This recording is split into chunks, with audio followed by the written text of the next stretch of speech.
Have you ever stared at a massive invoice and just thought, what am I actually paying for here? Well, today we're going to tear down a real world marketing build to find out. Because the most important part isn't the price tag, it's the strategy that's hidden inside. And this is the number that kicks it all off.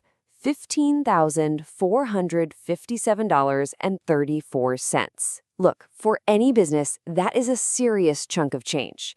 And when you see a number that big, one question immediately comes to mind. Is this just a long, expensive list of services?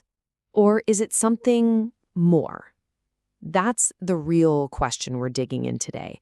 What does this kind of investment truly buy a business? Okay, first things first.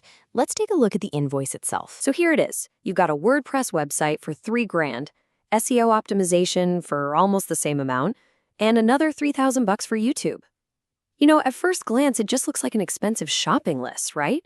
You buy a website over here, some content over there, but you've got to wonder, how does any of this stuff actually fit together? So let's start decoding these services, because treating them like separate individual items, piecemeal, that's a huge mistake. Think of each line on that invoice like a single puzzle piece.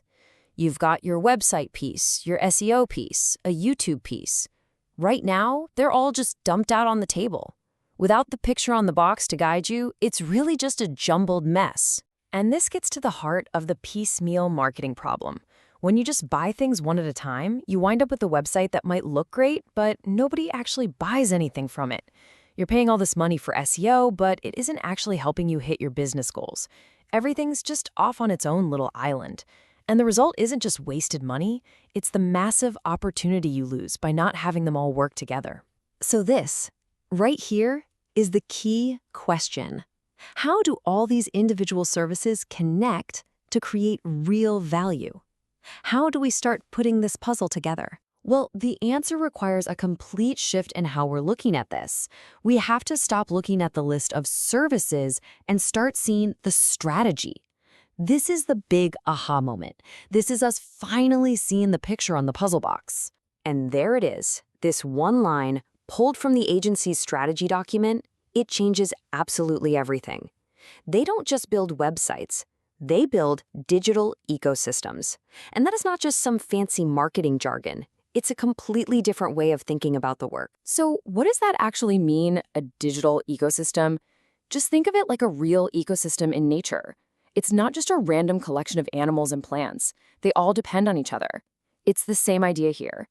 The website, the content, the Google Business Profile, they are all designed to work in concert so that each part makes every other part stronger. And this comparison just lays it out perfectly.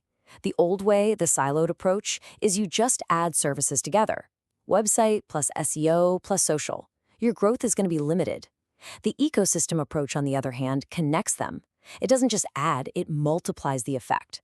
Wasted effort becomes sustainable results, all because you have a unified system, not just a bunch of separate tactics. So why does this integration matter so much? Let's actually connect the dots using the exact items from that invoice and see how the system really works. And this is just brilliant. It shows you the flow. The content on that brand new website feeds the blog. Then those blog posts are repurposed to become scripts for the YouTube channel. Those YouTube videos, in turn, help build authority for the company's Google Business Profile. And that stronger authority, plus the managed reviews, boosts all of the SEO work, which then drives more traffic right back to the website. You see, it's a powerful, self-reinforcing loop. So let's go back to that invoice one more time. All of a sudden, it makes perfect sense. That $3,000 for a website, the $2,700 for content, the $3,000 for YouTube, they aren't separate costs anymore. They're all components of a single strategic machine. This isn't just a list of costs. It's an investment in a system. And this final quote really is the perfect summary. The goal here isn't just to deliver a service. It's to build a system that keeps working for the business for the long haul. And that is the difference between just buying stuff and investing in a real strategy. So the final question really is for you. Take a hard look at your own marketing. Is it just a list of tasks you're checking off? Or is it a connected system where every single part makes the whole thing stronger? It's definitely something to think about.